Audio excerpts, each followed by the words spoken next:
Europe 1, Village Média.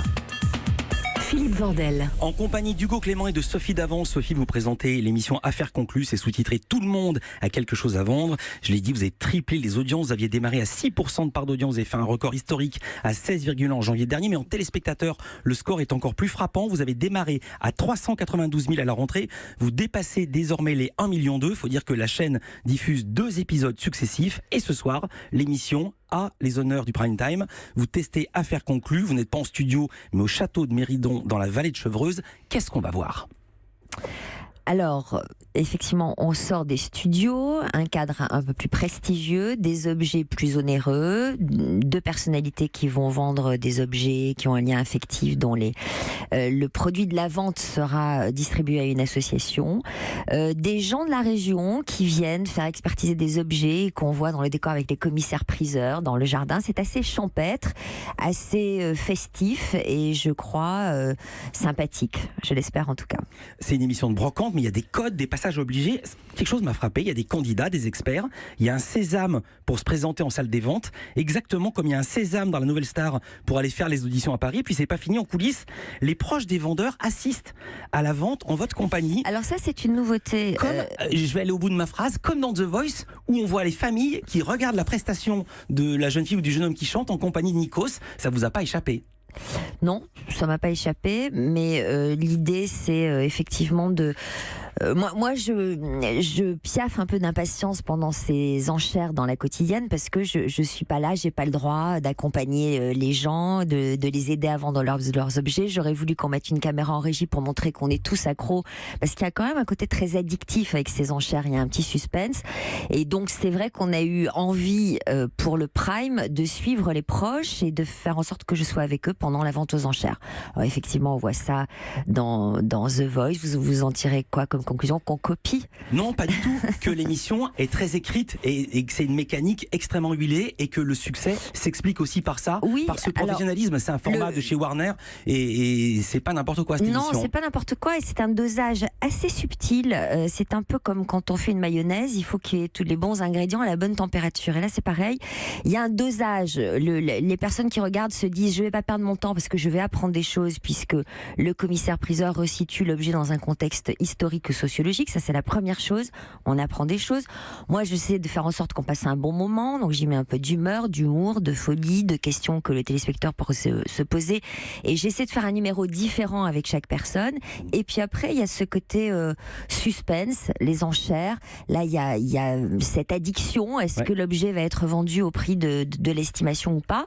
Et puis il y a le choix de chacun des intervenants, ça c'est dû au très bon producteur Jean-Louis Blot, Thomas Burnichon, Vincent Clément. Les acheteurs ont chacun une personnalité particulière. Donc voilà, il faut chacun des ingrédients pour que cette émission fonctionne. Autre mise en scène, le paiement des objets. Le premier objet acheté, c'est un scaphandre de la marine russe du début du XXe siècle, 6 000 €. On voit l'acheteur qui sort ses billets, mais on entend cette voix off. Julien paye notre vendeur avec son propre argent et en liquide. C'est à vous. Mais la loi française, interdisant le paiement de plus de 1 000 € en espèces, il lui remettra un chèque d'un montant identique à la fin de l'émission. Pourquoi avoir gardé la mise en scène avec les billets ? Alors, poser la question au producteur. La question était de savoir si les téléspectateurs seraient choqués de voir de l'argent liquide. Les avis divergeaient. Moi, j'avais un avis là-dessus. Il se trouve que 9 mois après le lancement de cette émission, on n'a pas tellement de remarques là-dessus. Voilà. Donc, est-ce que de voir de l'argent comme ça fait rêver les gens ? Je sais pas. Moi, je suis toujours un peu gênée par rapport à ça, mais manifestement, ça pose pas vraiment de problème. Alors, ils sont forts, vos experts. Là, on n'a pas trouvé cette séquence dans le prime de ce soir, mais avant-hier, vous diffusiez des best-of. Julien Cohen, qui est un des experts, a acheté un tank de manège, les tanks qui tournent dans les petits manèges, un jouet, et il a longuement négocié. 100, 200, Rajoutez un petit peu. 300, 400. Rajoutez, il vous reste dans la poche. Omar, vous avez 400 € devant vous pour un truc qui est pas simple à vendre. Bon, allez, je suis vendeur, je vous fais plaisir. Parce Allez, que vous Omar. êtes sympa. Mais vous êtes Allez, sympa aussi. affaire conclue. Alors ma question, Sophie, 400 €, ça vous paraît cher, ça vous paraît pas cher ou c'est le prix ? Je suis pas une experte, moi. Hein. Je suis Alors pas, je vais vous c'est dire, pas- c'est pas écoutez, mon il y a un métier. piège, il y a un C'est pas- piège, parce que ce matin on a C'est pas mon retrouvé. métier. Et moi, je suis très. Non seulement moi, je suis nulle en négociation. Vous avez pu le constater quand vous m'avez parlé de mon salaire. Donc, premièrement, Je suis sûre que c'est pas vrai. non, mais si, c'est vrai. Et en plus, c'est pas mon métier pour le coup. Sinon, je ferais Non, tous non. les rôles dans cette émission. Je serais Sophie. experte, acheteuse, Il y a un commis- petit piège. Ce matin, on a retrouvé le tank à 400 € sur le site de Julien Cohen. Il est en vente à 2800 €. Ah bah ça, c'est. Il a c'est- fait 7 fois le prix. Non, mais ça, c'est son métier. Il C'est un est très acheteur fort pour talentueux. ça. Comment C'est un- Ah, il est- bien sûr, c'est son boulot. Son boulot, c'est justement de faire de bonnes affaires. Ce qui est dingue, quand on voit le succès de cette émission, vous avez vraiment dit c'est pas pour moi cette émission. Vous avez vraiment pas voulu la faire quand on vous l'a proposé. Non, là, mais qu'est-ce que c'est que tout ça? J'ai jamais dit ça. J'ai été un peu surprise qu'on me propose cette émission-là, quand c'est Caroline Gott qui m'a reçue dans son bureau. La patronne Et de France 2. elle n'a pas trop insisté, elle a directement appelé le producteur, elle me l'a passé et nous avons convenu de dîner ensemble le soir même. Nous en avons parlé pendant 1 minute 30, il m'a montré le format allemand. Je lui ai dit, mais vous voulez que je fasse ça? Il m'a dit non, pas du tout, je veux que vous soyez pleinement vous-même.